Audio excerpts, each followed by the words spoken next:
இயேசுவோடு ஆச்சரியமான வலது பக்கத்தில் உன்னதத்தில் உயர்தலத்தில் அவர் இருப்பேன் என் நேசருடனே உன்னதத்தில் உயர்தலத்தில் அவர் இருப்பேன் என் நேசருடனே ஜெயப்பட்டு வல்லமைய ஆளுகை செய்வேன் ஆளுகை செய்வேன் ஆளுகை செய்வேன் ஜெயப்பட்டு வல்லமைய ஆளுகை செய்வேன் ஆளுகை செய்வேன் ஆளுகை செய்வேன் ஆளுகை செய்வேன் என் நேசரோடு ஆச்சரியமான வலது பக்கத்தில் ஆளுகை செய்வேன் என் நேசரோடு ஆச்சரியமான வலது பக்கத்தில் தன்வாரி வெற்றி செயல்படுத்தி சாத்தானை தோற்கடிப்பேன் தன்வாரி வெற்றி செயல்படுத்தி சாத்தானை தோற்கடிப்பேன்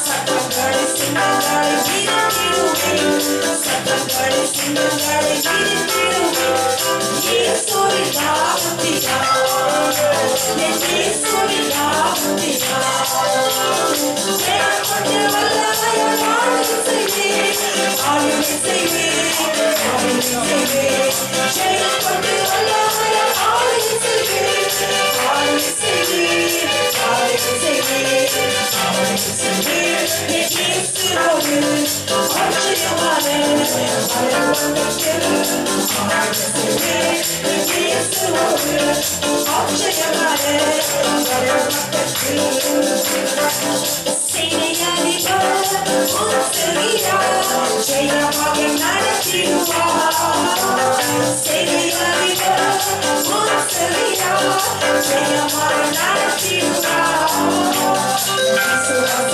கேடகத்தை பிடித்துவைனார் விசுவாச கேடகத்தை பிடித்துவைனார் நோக்கி போய் செல்லுவேன் நோக்கி போய் செல்லுவேன் ஜெயப்பட்டு வல்லமைய ஆளுகை செய்வேன் ஆளுகை செய்வேன் ஆளுகை செய்வேன் ஜெயப்பட்டு வல்லமைய ஆளுகை செய்வேன் ஆளுகை செய்வேன் ஆளுகை செய்வேன் ஆளுகை செய்வேன் என் இயேசுவோடு ஆச்சரியமான வலது பக்கத்தில் ஆளுகை செய்வேன் என் இயேசுவோடு ஆச்சரியமான வலது பக்கத்தில் உன்னதத்தில் உயர்தலத்தில் அவர் இருப்பேன் என் நேசருடனே உன்னதத்தில் உயர்தலத்தில் அவர் இருப்பேன் என் நேசருடனே ஜெயப்பட்டு வல்லமைய ஆளுகை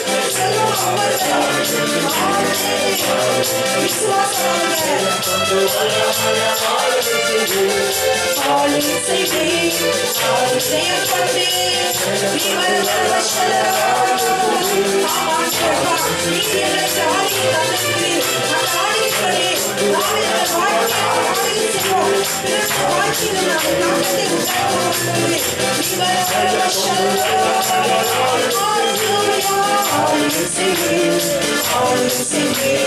ஜெயப்பட்டு வல்லமைய ஆளுகை செய்வேன் ஆளுகை செய்வேன் ஆளுகை செய்வேன். ஹல்லேலூயா. கர்த்தருக்குள் மிகவும் பிரியமான சகோதர சகோதரிகளே, ஜாய் டிவியின் வழியாக வளமான வாழ்வு என்ற இந்த நிகழ்ச்சியின் மூலமாக உங்களை சந்திப்பதில் நான் பெருமகிழ்ச்சி அடைகிறேன். ஹல்லேலூயா. வளமான வாழ்வை பெற்றுக்கொள்வதற்காக நாம் எடுக்க வேண்டிய பல முயற்சிகளை நான் ஒவ்வொரு எபிசோடு மூலியமாகவும் சொல்லி கொண்டு வந்தேன்.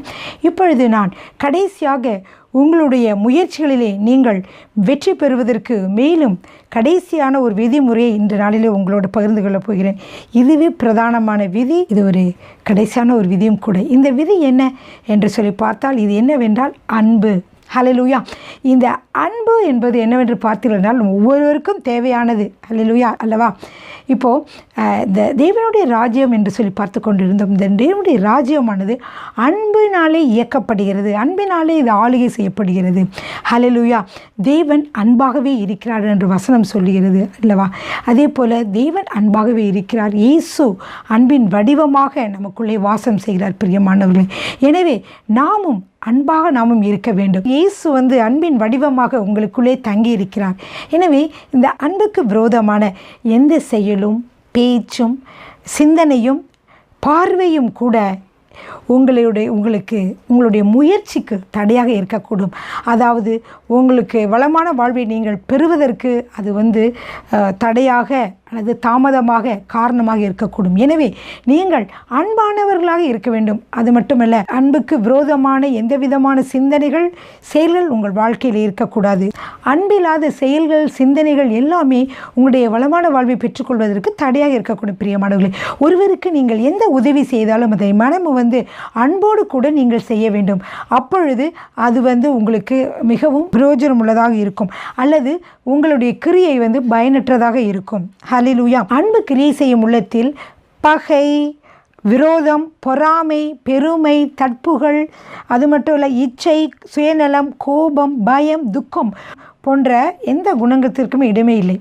உங்களுடைய உள்ளத்திலே இது போன்ற குணங்கள் காணப்படுகிறதா? அதாவது பகை, விரோதம், பொறாமை, பெருமை, தட்புகள், இச்சை, சுயநலம், கோபம், பயம், துக்கம் போன்ற குணங்களில் ஏதேனும் ஒன்று உங்கள் உள்ளத்திலே காணப்படுகிறதா? அப்படி காணப்படுமானால் அன்பு உங்களிலே முழுவதுமாக வாசம் செய்யவில்லை என்று அர்த்தம். பிரியமானவர்களே, உங்கள் உள்ளத்திலே அன்பு மிகுந்திருந்தால் இந்த காரியங்கள் அனைத்தும் உங்களிடம் காணப்படாது. எனவே நீங்கள் ஒவ்வொரு காரியமாக உங்களுடைய உள்ளத்திலிருந்து கோபமோ, ஆத்திரமோ, அல்லது பகையோ, அல்லது பொறாமையோ, அல்லது பெருமையோ, எந்த விதமான குணங்கள் உங்கள் மனதிலே காணப்பட்டாலும் அதை ஒவ்வொன்றாக நீங்கள் விட்டுவிட தீர்மானியுங்கள். ஹல்லேலூயா. இதுவே நீங்கள் உங்கள் அன்பின் உள்ளத்திலே நிறைந்திருக்கக்கூடிய அன்பின் இடத்திலே கேளுங்கள். இந்த ஒவ்வொரு பிடித்தமில்லாத குணங்கள் ஒவ்வொன்றும் மாறி போகட்டும். அன்பிற்கு மிகுந்த வல்லமை உள்ளது. எனவே அந்த அன்புடைய சக்திக்கு மிஞ்சியதாக எந்த ஒரு தீய சக்தியும் உங்களை அணுகாது. உங்களை பகைக்கிறவர்களாக இருந்தாலும், உங்களை விரோதிக்கிறவர்களாக இருந்தாலும், உங்கள் மீது அன்பு செலுத்த அவர்கள் மீது நீங்கள் அன்பு செலுத்த நீங்கள் என்ன செய்ய வேண்டுமோ உங்கள் உள்ளத்தில் இருக்கக்கூடிய அன்பிடம் நீங்கள் கேளுங்கள். அதாவது உங்களுடைய உள்ளத்திலே அன்பாக இயேசு இருக்கிறார். ஹல்லேலூயா. எனவே அவரிடம் நீங்கள் கேட்க வேண்டும், ஆண்டவரே, நீங்கள் எனக்கு இந்த பகையை எடுத்து போடுங்க, இந்த பொறாமையை எடுத்து போடுங்க, இந்த கெட்ட குணங்களை எடுத்து போடுங்க. அதே மாதிரி உங்களை விரோதிக்கிறவர்களும் விரோதிக்கிறவர்கள் மீது நீங்கள் எந்த விதத்திலும் நீங்கள் கோபப்படாமல் அவர்கள் மீது நீங்கள் அன்பு செலுத்துங்கள். அப்படி நீங்கள் அன்பு செலுத்துகிற பொழுது உங்களுடைய வாழ்க்கையிலே நீங்கள் சீக்கிரமாக நீங்கள் ஒரு வளமான வாழ்வை நீங்கள் பெற முடியும். ஹல்லேலூயா. உங்களுக்கு வாழ்க்கையிலே கோபம், ஆத்திரம், துக்கம் போன்றவைகளை உண்டாக்கின நபர்களை நீங்கள் மன்னிக்கும்படியாக உங்களுடைய அன்பிலிருந்து உங்களுக்கு என்ன செய்யணும்னா, நீங்கள் உங்கள் ஆசிகளை உங்கள் மனதிலிருந்து அனுப்புங்கள். அப்படின்னா சிந்தனையின் மூலமாக உங்களை வெறுக்கிறவர்களை, உங்கள் மீது கோபத்தை உண்டாக்கினவர்கள், உங்கள் மீது ஆத்திரம் உண்டாக்கினவர்கள், உங்களுக்கு துக்கம் உண்டாக்கினவர்கள், உங்களுடைய பிரச்சனைகளை உண்டாக்கினவர்கள் யாராக இருந்தாலும் அவர்கள் மீது உங்கள் சிந்தனையின் மூலமாக நீங்கள் அன்பை அவர்களுக்கு செலுத்துங்கள், அன்பின் ஆசிகளை அவர்களுக்கு செலுத்துங்கள். அப்படி என்றால் நீங்கள் இப்படிப்பட்ட நபர்கள் மீது உங்கள் கோபத்தை காட்டாமல் அதற்கு பதிலாக நீங்கள் அன்பாய் அவர்களை சிநேகியுங்கள். ஹல்லேலூயா. பகைவருக்கும் அன்பு செலுத்த வேண்டும் என்று சொல்லிதான் நம்முடைய ஆண்டவராக இயேசு கிறிஸ்து அவர் நம் உள்ளத்தில் இருக்கிற பொழுது, அவர் இந்த உலகத்தில் இருக்கிற பொழுது எப்படி வாழ்ந்தார்? பகைவர்களையும் அவர் சிநேகித்தார். பிரியமானவர்களே, அது மட்டுமல்ல, கடைசியிலே அவரை கொலை செய்தவர்களை கூட அவர் என்ன செய்தார்? ஆண்டவரே, இவர்கள் செய்வது என்னதென்று அறியாது இருக்கிறார்கள் என்று சொல்லி ஆண்டவர் இயேசு சொன்னார். அவர்களை குத்தினவர்களையும் அவர்களை வேதனைப்படுத்தினவர்களையும் அவர் மன்னிக்க முடியாத ஆண்டவரிடம் சொன்னார். அதே போல அன்பான உள்ளம் நம்மோடு இருக்க வேண்டும். பிரியமானவர்களே, சில வசனங்களின் மூலியமாக அன்பு பற்றி காரியங்களை நாம் தியானிக்கலாம். 1 யோவான் 3ஆம் அதிகாரம் 14, 15, 16 வசனங்களை நான் வாசிக்கப் போகிறேன். நாம் சகோதரரிடத்தில் அன்பு கூறுகிறபடியால் மரணத்தை விட்டு நீங்கி ஜீவனுக்குட்பட்டிருக்கிறோம் என்று அறிந்திருக்கிறோம். சகோதரனிடத்தில் அன்பு கூறாதவன் மரணத்திலே நிலை கொண்டிருக்கிறான். தன் சகோதரனை பகைக்கிற எவனும் மனுஷ கொலைப்பாதகனாய் இருக்கிறான். மனுஷ கொலைப்பாதகனவனோ அவனுக்குள் நித்திய ஜீவன் நிலைத்திராது என்று அறிவீர்கள். அவர் தம்முடைய ஜீவனை நமக்காக கொடுத்ததினாலே அவர் என்றால் இங்கே இயேசு தம்முடைய ஜீவனை நமக்காக கொடுத்ததினாலே அன்பு இன்னதென்று அறிந்திருக்கிறோம். நாமும் சகோதரருக்காக ஜீவனை கொடுக்க கடனாளிகளாய் இருக்கிறோம். ஒருவன் இவ்வுலக ஆஸ்தி உடையவனாய் இருந்து தன் சகோதரனுக்கு குறைச்சல் என்று கண்டு தன் இருதயத்தை அவனுக்கு அடைத்து கொண்டால் அவனுக்குள் தேவ அன்பு நிலை கொள்ளுவது எப்படி? எனவே பிள்ளைகளே, வசனத்தினாலும் நாவினாலும் அல்லாமல் கிரியினாலும் உண்மையிலும் அன்பு கூற கடவோம். அல்லேலூயா. எனவே தன் சகோதரனை பகைக்கிற எவனும் மனுஷ கொலைபாதகனாக இருக்கிறான் என்று பார்க்கிறோம். அப்போது நம் சகோதரனை பகைக்க கூடாது. பகைக்கு ஆப்போசிட் என்னது? அன்பு செலுத்த வேண்டும். எனவே நாம் அன்பு செலுத்த வேண்டும் பிரியமானவர்களே. இந்த அன்பை நாம் செலுத்துகிற பொழுது நம்முடைய உள்ளமும் தூய்மையாகிறது, நம்முடைய சிந்தனையும் தூய்மையாகிறது, நம்முடைய வாழ்க்கையும் தூய்மையாகிறது. எனவே நாம் நினைத்த அந்த வளமான வாழ்வை நாம் எளிதாக நாம் பிடித்து விட முடியும். அதே நேரத்தில் நாம் பகைக்கிறவர்களாகவும் நாம் பொறாமை கொண்டவர்களாகவும் இருந்தோம் என்றால், அல்லது பல கெட்ட குணங்களை உடையவர்களாக நம் சகோதரர்களை பகைக்கிறவர்களாக இருந்தோம் என்றால், நம்முடைய வாழ்க்கையில் சீக்கிரமாக நம் வளமான வாழ்வை பெற முடியாது. ஏனென்றால் இந்த மோசமான சிந்தனைகள் எப்பொழுதும் நம்முடைய சிந்தனையை அடைத்திருப்பதால் நாம் வாழ்க்கையில் முன்னேறுவதை விட்டுவிட்டு அவர்களை பகைத்து கொண்டிருப்போம், அவர்கள் மீது பொறாமையாக இருப்போம். அதற்கேற்ற செயல்கள் தான் நம்முடைய வாழ்க்கையிலிருந்து வெளிப்படும். பொறாமையாக இருந்தால் பொறாமைக்கு ஏற்ற மாதிரி அவங்களுக்கு என்ன செய்யலாம், இவங்களுக்கு என்ன செய்யலாம், இது செய்யலாம், நம்ம தவறான முடிவுகளை எடுக்க செயல்படுவோம். அதை விட்டுவிட்டு நாம் எப்படி முன்னேற வேண்டும் என்று நாம் நினைத்து நாம் வளமான வாழ்வை அடைய வேண்டும் என்றால் நாம் பிறரை என்ன செய்யக்கூடாது? பகைக்கக்கூடாது. இது நம்முடைய வளமான வாழ்வை அடைவதற்கு ஒரு தடையாக இருக்கும் என்று வேதம் சொல்லுகிறது. ஹல்லேலூயா. உங்களில் இருக்கும் அன்பு சர்வ வல்லமை பொருந்தியது என்று பிரியமானவர்களே. அது மட்டுமல்ல, உங்களுக்குள்ளே இருக்கக்கூடிய அந்த அன்பை விரோதிக்க யாராலும் முடியாது. எவ்வளவு விரோதிகள், எவ்வளவு கெட்டவர்கள், எவ்வளவு மோசமானவர் இருந்தாலும் உங்களுடைய அன்பை அவர்கள் என்ன செய்ய முடியாது? அன்புக்கு விரோதமாக உங்களால் செயல்பட முடியாது. ஹல்லேலூயா. அன்பை என்று கூறும்பொழுது நீங்கள் உலக பிரகாரமான அன்பை என்று நினைக்காதீர்கள். ஒரு தெய்வீக அன்பு, அதாவது இதுக்கு அகாப்பே லவ்னு சொல்லுவாங்க, அகாப்பே அன்பு. எனவே இந்த தெய்வீக அன்புக்கும் உலக பிரகாரமான அன்புக்கும் மிகுந்த வேற்றுமை உண்டு பிரியமானவர்களே. தெய்வீக அன்பு பாரபட்சமற்றது. ஹல்லேலூயா. அது மட்டுமல்ல, எதையும் எதிர்பாராமல் செய்யக்கூடியது, எதிர்பாராமல் பிறருக்கு நன்மைகளை செய்யக்கூடியது. அது மட்டும் இல்லை, தன்னை போல பிறரையும் மதிப்பது. ஹல்லேலூயா. தேவ அன்பு தனக்கு எது பிடிக்குமோ, எது விருப்பமாய் இருக்கிறதோ அதையே மற்றவர்களுக்கும் செய்ய நினைக்கும். தனக்கு விருப்பமாய் இருக்கிறது தவிர மற்றதை மற்றவர்களுக்கு திணிக்க நினைக்காது. தெய்வீக அன்பு சுயநலமற்றது. அது மட்டுமல்ல, தன்னுடைய ஆதாயத்துக்காக பிறரிடம் உறவாடாது. அப்படி என்றால் தனக்கு ஒரு ஆதாயம் வேண்டும் என்பதற்காக பிறரிடம் என்ன செய்யாது? உறவாடாது. அப்படின்னா என்னென்னா, நிறைய காரியங்கள் இருக்குது. தனக்கு நன்மை வேணுன்றதுக்காக வேண்டி என்ன செய்வாங்க? அடுத்தவங்ககிட்ட சில பேர் நடித்து நட்பு கொள்ளுவாங்க.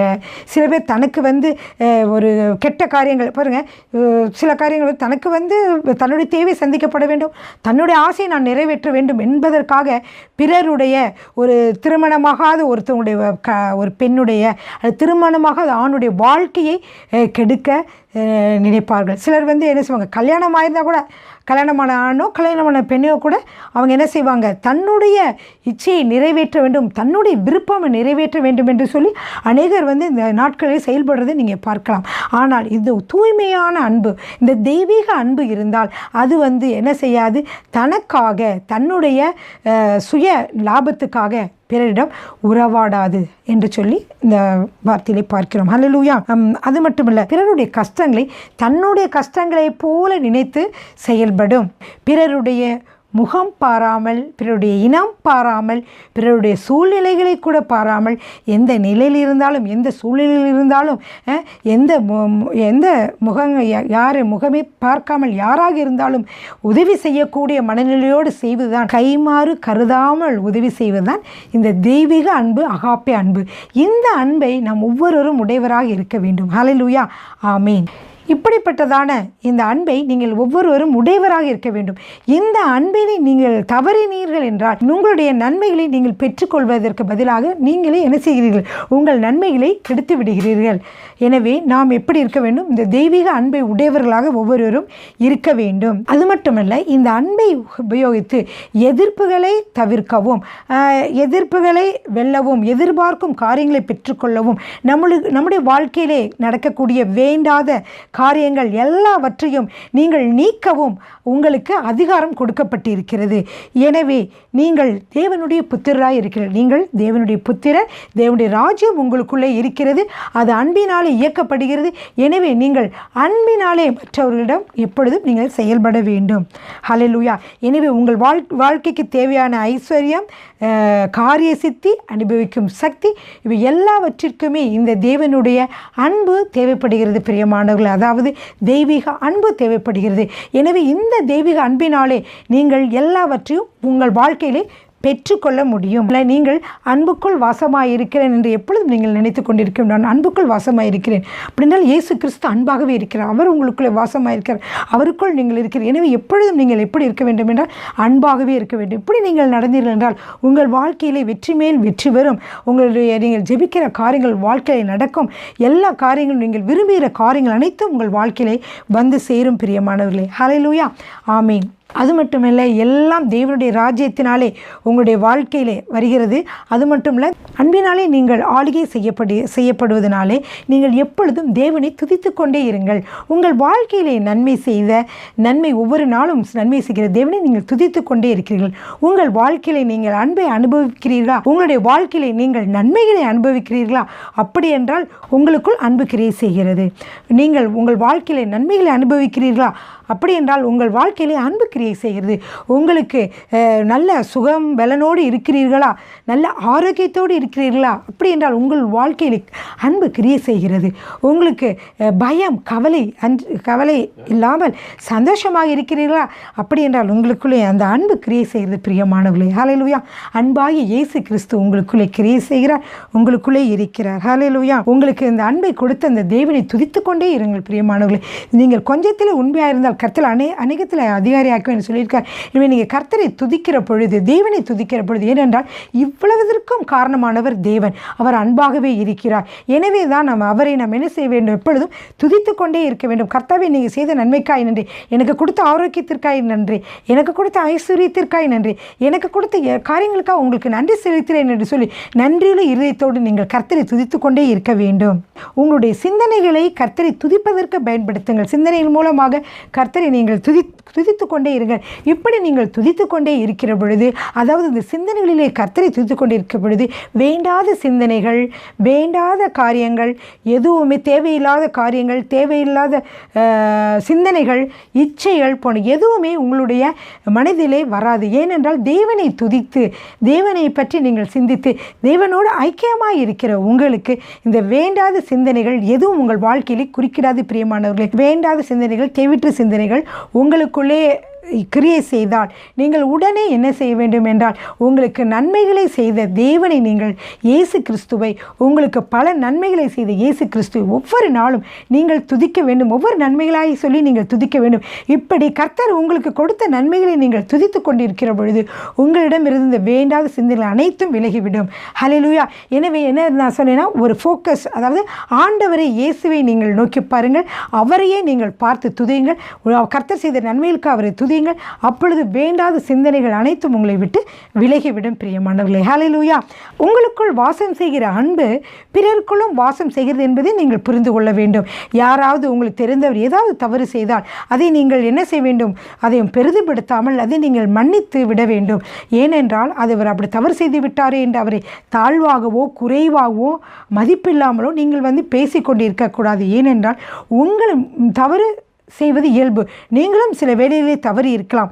அப்படி நீங்கள் தவறி இருந்த பொழுது உங்களை ஆண்டவர் எப்படி உங்களை மன்னித்தார், உங்களை தூக்கி எடுத்தார் அல்லவா? அதே போலவே அவரையும் அவர் தூக்கி எடுக்க முடியும், அவரையும் அவர் மன்னிக்க முடியும்.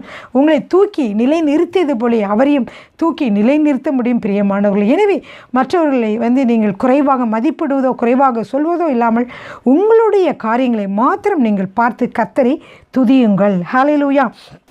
தேவனை துதித்து கொண்டிருக்கிறவர்களுக்கு வேறு எந்த உணர்ச்சிகளும் அவர்கள் தேவையில்லாத உணர்ச்சிகள் அவர் வாழ்க்கையிலே செயல்படாது என்று சொல்லி பார்த்தோம். ஏனென்றால் தேவன் அன்பாகவே இருக்கிறார். இயேசு என்ற பெயரில் அன்பு உங்களுக்குள்ளே வாசம் செய்கிறது. ஹல்லேலூயா. எனவே பாவிகளை ரட்சிக்க இயேசு கிறிஸ்து இந்த உலகத்தில் வந்தார். இயேசு என்ற பெயரில் இந்த உலகத்திற்கு இயேசு வந்தார்.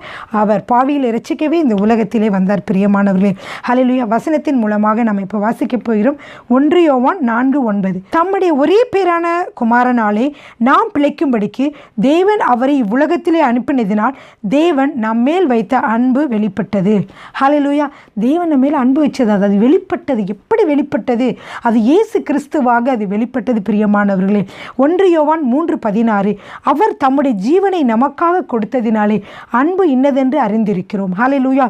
அதே போல உங்களுக்கு எல்லாருக்கும் தெரிஞ்ச வசனம் யோவான் 3:16. தேவன் தம்முடைய தம்முடைய ஒரே பேரான குமாரனை விசுவாசிக்கிறவன் எவனோ அவன் கெட்டு போகாமல் நித்திய ஜீவனை அடையும்படிக்கு அவரை தந்தருளி இவ்வுலகத்தில் அன்பு கூர்ந்தார்.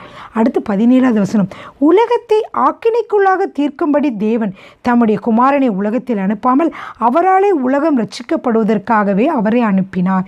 இதில் பாருங்கள், இந்த உலகத்தில் பாவம் செய்து மக்கள் தறிக்கட்டு கிடந்தாங்க.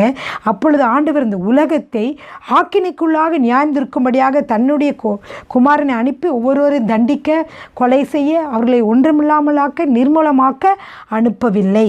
ஆண்டவர் என்ன செய்தார்? இந்த உலகத்தை ஆக்கினைக்குள்ளாக்க தீர்க்க இயேசு கிறிஸ்துவை அனுப்பாமல் அவராலே உலகம் ரட்சிக்கப்படுவதற்காகவே அவரை அனுப்பினார். அவராலே இந்த உலகத்தில் இருக்கிற ஒவ்வொருவரும் மீட்கப்பட வேண்டும், வாழ வேண்டும் என்பதற்காக இயேசு கிறிஸ்துவை அனுப்பினார். எவ்வளவு அருமையான வசனம் அல்லவா? இதில் தேவனுடைய அன்பு வெளிப்படுத்தப்பட்டிருக்கிறது. தேவன் அன்பாகவே இருக்கிறார் பிரியமானவர்களே. அதே பொழுது வசனத்தில் வாசிக்க போகிறேன். 1 யோவான் எடுத்துக்கொள்ளலாம். 1 யோவான் 4:16. தேவன் நம்மேல் வைத்திருக்கிற அன்பை நாம் அறிந்து விசுவாசித்திருக்கிறோம். தேவன் அன்பாகவே இருக்கிறார். அன்பில் நிலைத்திருக்கிறவன் தேவனில் நிலைத்திருக்கிறான், தேவனும் அவனில் நிலைத்திருக்கிறார். அப்போ ஆண்டவர் நமக்குள்ளே இருக்கிறாரு, ஸ்ட்ராங்காக இருக்கிறார். நம்மளும் அவருக்குள்ளே ஸ்ட்ராங்காக இருக்கிறோம். எப்பொழுது? இந்த அன்பு இருக்கிற பொழுது. எனவே தான் நான் சொன்னேன், இந்த வளமான வாழ்வை பெற்றுக்கொள்கிற காரியங்களை அன்பு ஒரு பிரதானமான விதியாக இருக்கிறது. அன்பு என்பது ஒரு முக்கியமானதாக இருக்கிறது. எனவே அதுக்கடுத்த வசனங்களை வாசிக்கிறேன், கேளுங்கள். 19, 20, 21 வசனங்கள். அவர் முந்தி நம்மிடத்தில் அன்பு கூர்ந்தபடியால் நாமும் அவரிடத்தில் அன்பு கூறுகிறோம். தேவனிடத்தில் அன்பு கூறுகிறேன் என்று ஒருவன் சொல்லியும் அவன் சகோதரனை பகைத்தால் அவன் பொய்யன். தான் கண்ட சகோதரனிடத்தில் அன்பு கூறாமல் இருக்கிறவன் தான் காணாத தேவனிடத்தில் எப்படி அன்பு கூறுவான்? தேவனிடத்தில் அன்பு கூறுகிறவன் தன் சகோதரனிடத்திலும் கூற வேண்டும் என்கிற இந்த கற்பனை அவராலே பெற்றிருக்கிறோம். தேவனிடத்தில் அன்பு கூறேன் என்று சொல்லிட்டு கண்ட சகோதரனிடத்தில் அன்பு கூறவில்லை என்றால் என்ன அர்த்தம்? நீங்கள் அன்பு கூறவில்லை, பொய்யன் என்று வசனத்தில் வாசிக்கிறோம். அது மட்டும் இல்லை, இன்னொரு வசனம் 1 யோவான் 3:15. 1 யோவான் 3:15 வசனம். தன் சகோதரனை பகைக்கிற எவனும் மனுஷ கொலைபாதகனாக இருக்கிறான். மனுஷ கொலைபாதகனவனோ அவனுக்குள் நித்திய ஜீவன் நிலைத்திராது என்று சொல்லி நம்ம பார்க்கிறோம். ஹல்லேலூயா. எனவே தேவன் எப்படி அன்பாக இருந்தார், அன்பு கூர்ந்தார் என்று சொல்லி பார்த்தோம். இந்த அன்பாகிய இயேசு இந்த உலகத்திலே வந்த பொழுது அவர் பாவிகளுக்கு நன்மை செய்தார், பாவிகளுடைய நோய்களை போக்கினார், பாவிகளுடைய துயரை மாற்றினார், பாவிகளுக்காக அவர் பாவிகளினுடைய பாவங்களை தாமே சுமந்தார், பாவிகளுக்காக அவர் காயப்பட்டார், அவர்களுடைய தண்டனைகளை அவர் ஏற்றுக்கொண்டார், பாவிகளுக்காக அவர் பாடுகளுக்கு ஒப்பு கொடுத்தார், இந்த பாவிகளுக்காக அவர் சிலுவையிலே மரித்தார், பாவிகளுக்காக அவர் சிலுவையிலே இரத்தம் சிந்தினார், பாவிகளுக்காக அவர் சிலுவையை சுமந்தார், பாவிகளுக்காக அவர் சிலுவையிலே தன்னுடைய புனிதமான இரத்தத்தை சிந்தினார், பாவிகளுக்காகவே அவர் மரித்தார். பிரியமானவர்களே, ஹல்லேலூயா. அது மட்டுமல்ல, பாவிகள் தம்முடைய புதிய ஜீவனை பெற்றுக்கொள்வதற்காக அவர் தம்முடைய ஜீவனையே, ஆவியை அவர் கொடுத்தார். அது மட்டுமல்ல, 3ஆம் நாளிலே அவர் உயிரோடு எழும்பினார். பிரியமானவர்களே, அவ்வளவு நல்ல தேவன். அவர் அன்பினாலே இவ்வளவு காரியங்களும் செய்தார். பிரியமானவர்களே, எனவே இவைகளை விசுவாசிப்பவர்களுக்குள்ளே இயேசு வாசம் செய்கிறார். அந்த இயேசு அன்பின் ஆவியாக நமக்குள்ளே வாசம் செய்கிறார். அப்படிப்பட்ட இயேசு உங்களுக்குள்ளே வாசமாயிருக்கிறாரா? அவர் உங்களுக்குள்ளே வாசமாயிருந்தால் இந்த அன்பை பூரண அன்பாக அவர் மாற்றுவார். இந்த பூரண அன்பு உங்களுக்குள்ளே இருந்து கிரியை செய்யும். பிரியமானவர்களே, ஹல்லேலூயா. எனவே தான் இயேசு கிறிஸ்து உங்களுக்கு வாசம் செய்கிறார். இயேசு இல்லாமல் அன்பு இல்லை. பிரியமானவர்களே, இயேசு இல்லாமல் அன்பு என்ற பதத்திற்கு அர்த்தம் இல்லை. பிரியமானவர்களே, இந்த அன்பாகிய இயேசு கிறிஸ்துவை உபயோகித்து அவரை நீங்கள் ஏற்றுக்கொண்டு அவர் மூலமாக நித்திய ஜீவனை, அதாவது நித்திய ஜீவனை மட்டுமல்ல வளமான வாழ்வையும் நீங்கள் இந்த உலகத்திலே பெற்றுக்கொள்ள முடியும். ஹல்லேலூயா, ஆமீன். உங்கள் வாழ்வை வளமாக்க இயேசு கிறிஸ்து போதும். பிரியமானவர்களே, உங்கள் வாழ்வை வளமாக்க இயேசு கிறிஸ்து போதுமானவர். அவருடைய விதிகள் மாறாதவை. இந்த விதிகளை அனுதினமும் உங்கள் வாழ்க்கையிலே பயன்படுத்தி கடைபிடித்து நீங்கள் இந்த வளமான வாழ்வை பெற்றுக்கொள்ளுங்கள். அப்பொழுது நீங்கள் இயேசுவை போல மாறுவீர்கள்.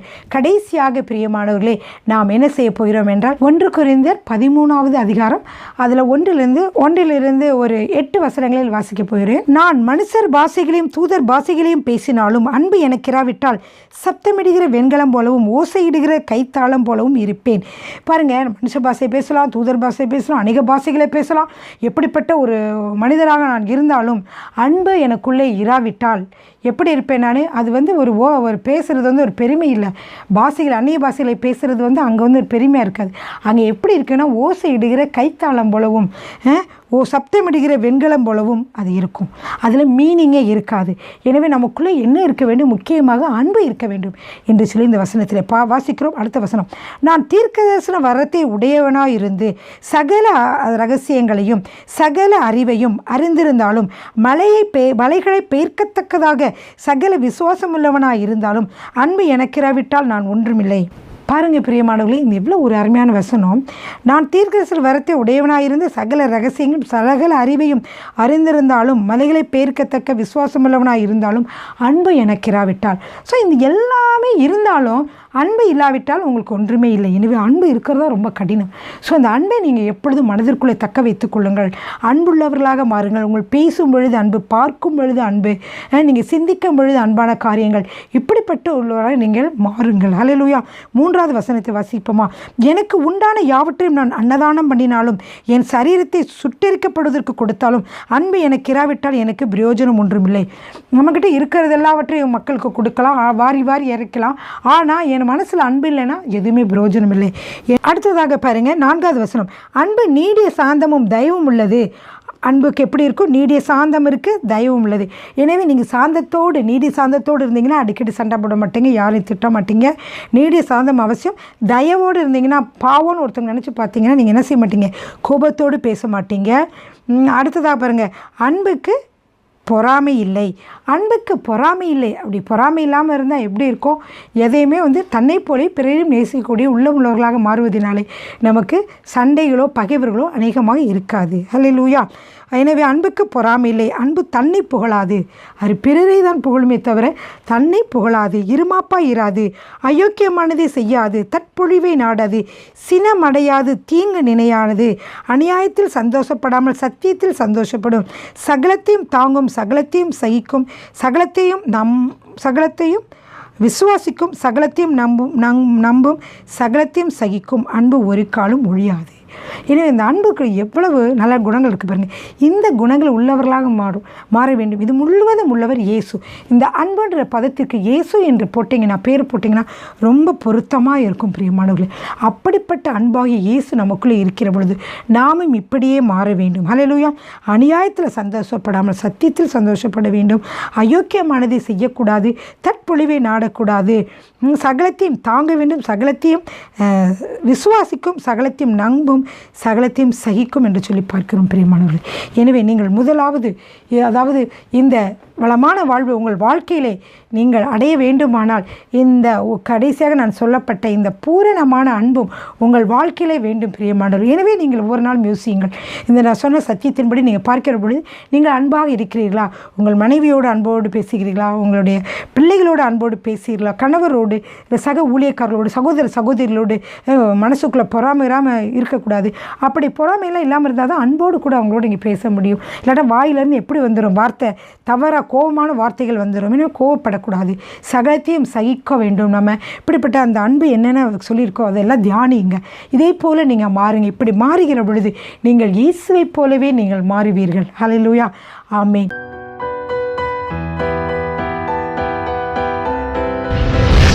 கர்த்தர் உங்களை ஆசீர்வதிப்பாராக.